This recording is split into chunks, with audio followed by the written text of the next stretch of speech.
안녕하십니까. 다물 이병도 정경TV입니다.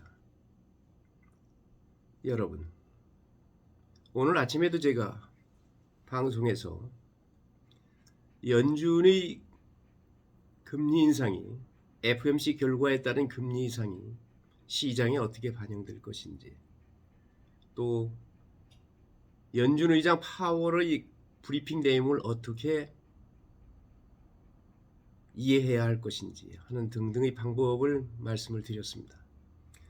약속한 대로 연준의 브리핑 이후에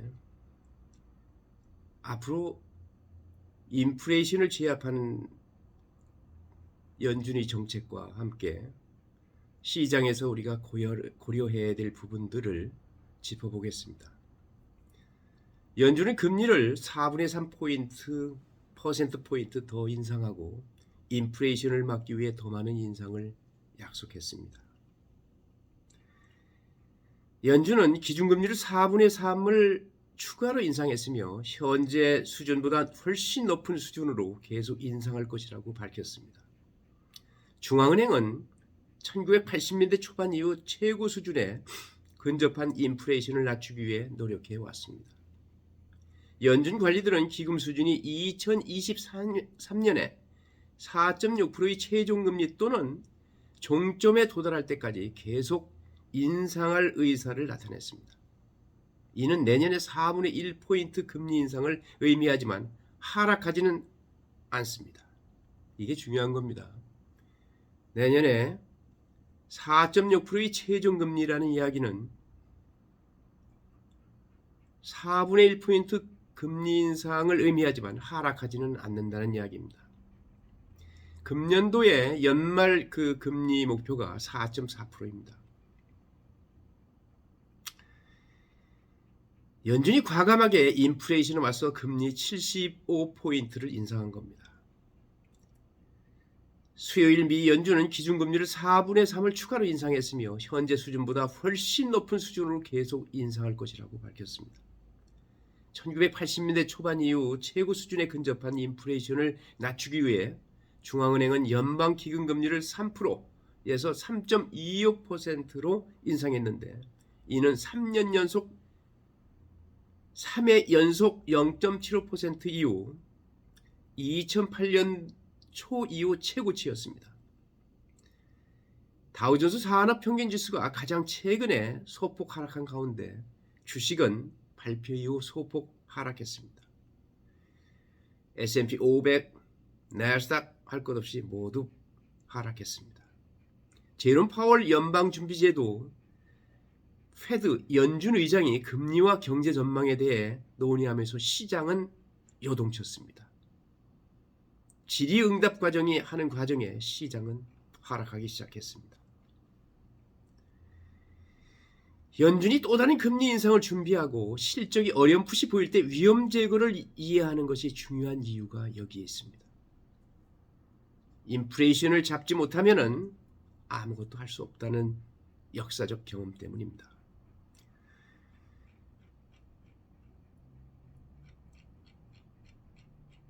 인플레이션이 여전히 높은 상태에서 연준은 하이킹을, 금리 인상을 멈출 수 있는 곳에서 먼 길로 갈 수 있습니다. 라고 며칠 전에 말씀을 드렸습니다. 트레이더들은 연준이 일부 사람들이 예상했던 것보다 더 오랫동안 매파적 태도를 유지하고 있다고 우려해 왔습니다. 연준이 올해 남은 두 차례 회의에서 11월, 12월을 이야기하는 겁니다. 금리를 최소 1.25%포인트 인상할 것이라고 예상했습니다.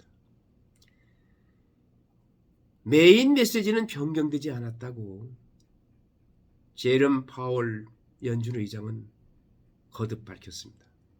파월 의장은 8월 와이오밍에서 열린 연준 연례 심포지움에서 열린 정책 연설을 언급하며 제 주요 메시지는 잭슨 홀 이후에 변하지 않았다고 말했습니다.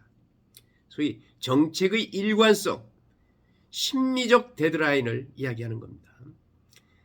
FOMC는 인플레이션을 2%로 낮추기로 굳게 결의했으며 작업이 완료될 때까지 이를 유지할 것입니다. 고 말했습니다.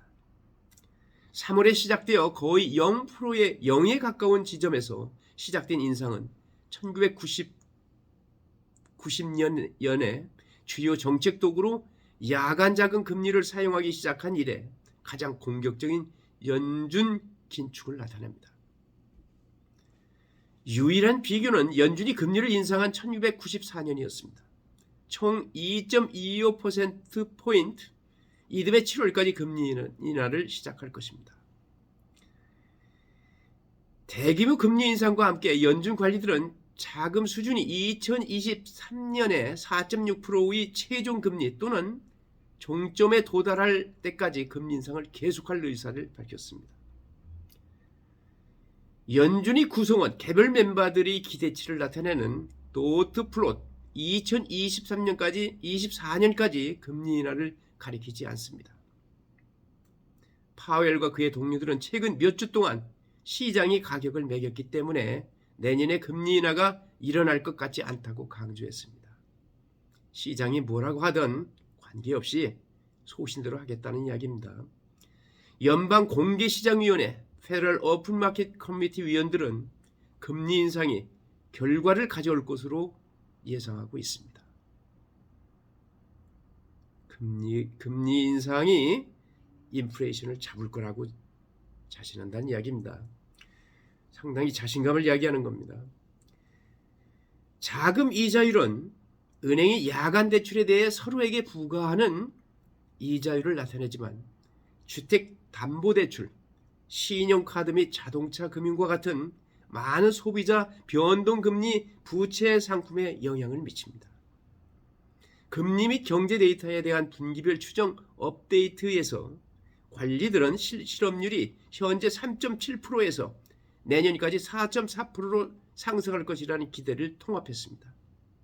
그 규모의 증가는 종용 경기 침체를 동반합니다. 쉽게 얘기하면 실업률이 현재 3.7%에서 내년 4.4%까지 상승하더라도 수용하겠다는 겁니다. 또 경우에 따라서는 경기 침체가 동반하여도 오케이 나가겠다는 겁니다. 이와 함께 2022년에는 GDP 성장률이 0.2%로 둔화되고 다음 해에는 1.8%에 불과한 장기 성장률로 약간 증가할 것이라 예상합니다. 수정된 전망은 6월의 1.7% 추정치에서 대폭 하향된 것으로 일반적으로 통용되는 경기 침체의 정의인 2분기 연속 마이너스 성장에 이어 나온 것입니다. 파월 의장은 특히 연준이 계속해서 공격적으로 긴축을 해야 한다면 경기 침체가 가능하다는 점을 인정했습니다. 그는 이 과정이 경기 침체로 이어질지, 그렇다면 경기 침체가 얼마나 심각한지 아무도 모른다고 말했습니다. 비장합니다. 7월에 6.3%의 인플레이션을 보인 연준이 선호 개인 소비 지출 물가지수로 측정한 바와 같이 헤드라인 인플레이션이 올해 5.4%까지 하락할 것이라는 희망도 포함되어 있습니다. 경제전망 요약에 따르면 인플레이션은 2025년까지 연준이 목표인 2%로 다시 떨어질 것으로 보입니다. 식품과 에너지를 제외한 근원 인플레이션은 올해 4.5%로 떨어질 것으로 예상됩니다. PCE 수치는 소비자 물가지수보다 훨씬 낮습니다. 경제성장의 감소는 FOMC의 성명서가 지난 7월 지출과 생산이 부드러워졌다고 묘사한 표현을 무시했음에도 나타났습니다. 이 해의 성명서는 다음과 같이 언급했습니다. 최근 지표는 지출과 생산의 원만한 성장을 보여줍니다. 만장일치로 승인된 성명서의 유일한 변경사항이었습니다. 그렇지 않으면 성명서는 계속해서 일자리 증가를 견고한 것으로 묘사하고 인플레이션은 여전히 높은 수준이라고 언급했습니다. 또 목표금리를 지속적으로 인상하는 것이 적절한 것이라고 거듭 강조했습니다. 70의 베이스 포인트 하는 75는 새로운 25입니다. 라고 하는 재미있는 가설입니다. 점도표는 거의 모든 선원들이 가까운 시일 내에 더 높은 요일로 탑승했음을 보여주었지만 그 다음 해에는 약간의 변동이 있었습니다. 19개의 점 중 6개는 내년에 4.75%에서 5% 범위로 금리를 적용하는 데 찬성했지만 중심 경향은 4.5%에서 4.75% 영역의 금리를 적용하는 4.6%였습니다. 소위 중립금리를 얘기하는 겁니다. 앞으로 4.6% 끌고 가겠다는 겁니다. 연준은 44포인트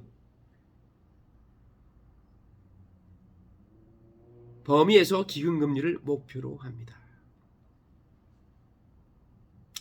이 차트는 2024년에 최대 3번, 2025년에 4번 더 인하하여 장기 펀드 금리를 2.9%의 중앙값 전망으로 낮추는 것으로 나타났습니다.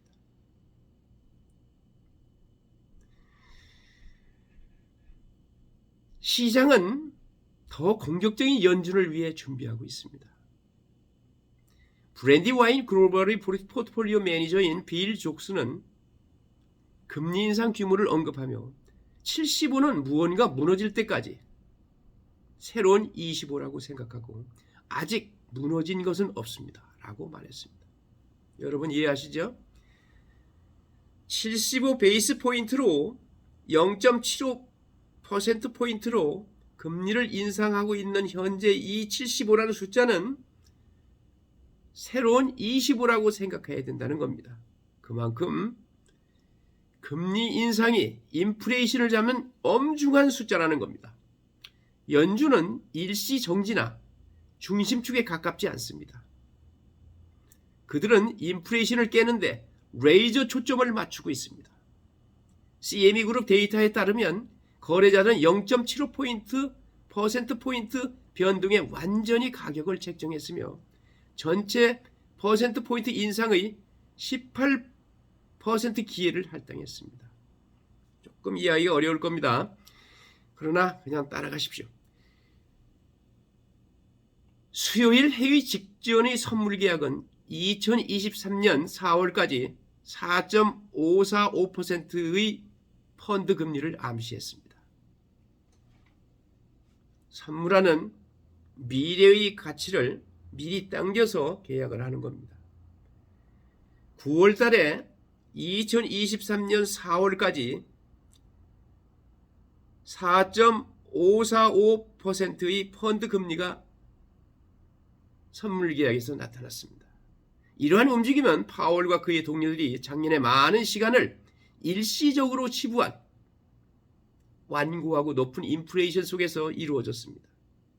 공무원들은 올해 3월에 누그러졌고 코비드 팬데믹 초기의 금리를 0으로 내린 이후 처음으로 4분의 1포인트 인상했었습니다.